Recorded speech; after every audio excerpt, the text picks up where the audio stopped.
manazil, tapi mungkin sekiranya aduh capek gitu kan atau gimana, nggak usah dipaksakan, karena yang mengetahui kadar fisik kita, kemampuan kita itu hanya kita sendiri masing-masing ya.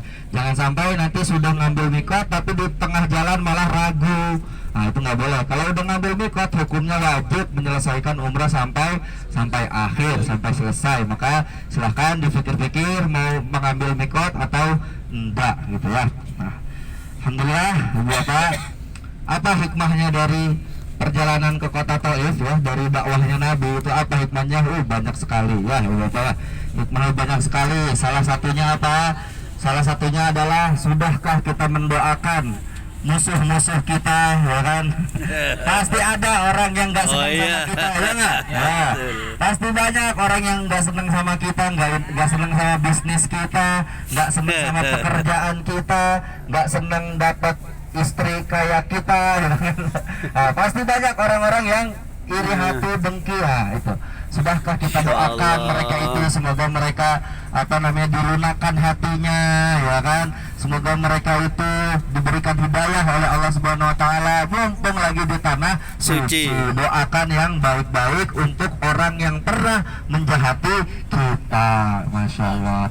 Kemudian apalagi apa hikmahnya? Hikmahnya adalah bahwasanya dakwahnya Nabi itu betul-betul dakwah yang sangat lembut ya. Jadi dakwah Islam itu bukan agama kekerasan ya Bapak ya. Jadi Islam itu adalah agama yang lembut, Masya Allah. Kemudian apalagi kita kalau misalkan berharap kepada manusia ya kan, sebesar harapan kita kepada manusia, maka sebesar itu pula kekecewaan kita terhadap diri sendiri. Nabi Muhammad berharap semoga penduduk kota Taif ada yang beriman, semoga penduduk kota Taif ada yang bisa pengganti dari paman saya Abu Thalib ya kan.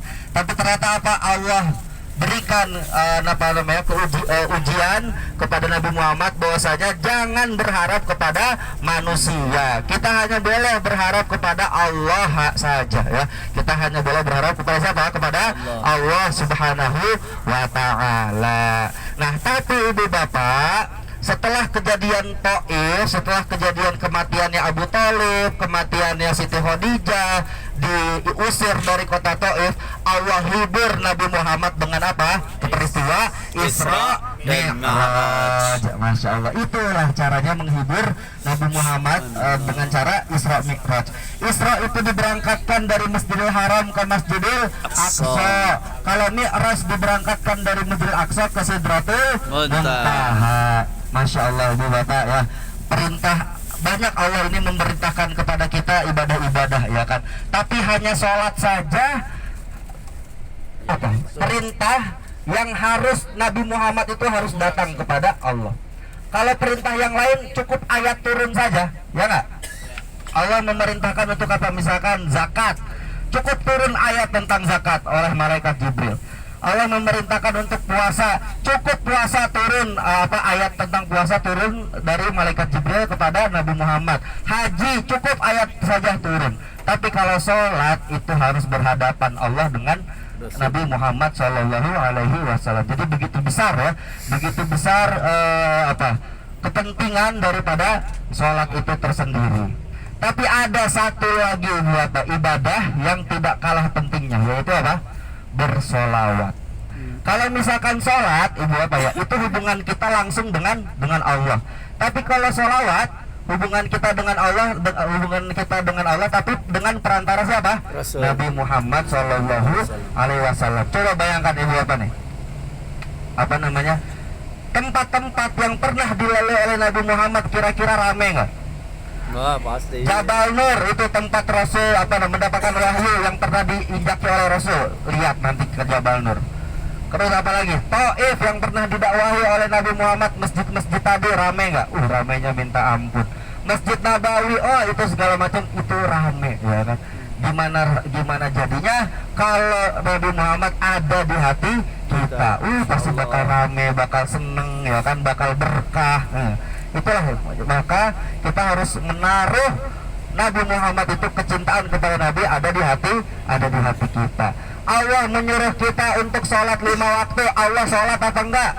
Enggak. Allah menyuruh kita untuk membayar zakat, Allah bayar zakat enggak? Enggak. Allah menyuruh kita puasa, haji, Allah ikut puasa, ikut haji enggak? Enggak. Tapi Allah menyuruh untuk sholawat, Allah sholawat enggak? Iya. Innallaha wa malaikatahu yusalluna 'alan nabi. Allah dan malaikat itu ikut bersolawat kepada Nabi. Ya Allah, ya ayyuhalladzina amanu shallu 'alaihi wa sallimu taslima. Wahai orang-orang yang beriman, perbanyak-banyaklah salam, perbanyak-banyaklah sholawat atas Nabi Muhammad sallallahu alaihi wasallam. Itulah kepentingan daripada sholawat. Allah bukan hanya menyuruh kita untuk bersolawat, tapi Allah juga ikutan sholawatan. Allah menyuruh kita untuk apa? Bayar zakat. Mana ada Allah bayar zakat? Apa dalilnya Allah bayar zakat? Allah nyuruh kita naik haji, umroh. Apa dalilnya Allah ikut naik haji, umroh? Nggak ada. Tapi kalau bersolawat, Allah menyuruh sekaligus Allah pun bersolawat. Masya Allah, itulah. Maka semoga kita semua menjadi lebih cinta lagi kepada Nabi Muhammad, ya kan? Dan juga semoga kita di sisa hari kita di Mekah Al-Mukarramah, semoga kita bisa memaksimalkan ibadah kita di tanah suci ini. Amin amin ya rabbal alamin. Kemudian ini Bapak bisa tolong dibangunkan yang tidur. Ini ada pengumuman penting ya untuk kegiatan kita ke depannya ya. Udah bangun semuanya? Nah, oke. Ini dongengnya sudah selesai Bapak ya. Jadi sekarang hari Selasa, betul? Rabu, Kamis, Jumat,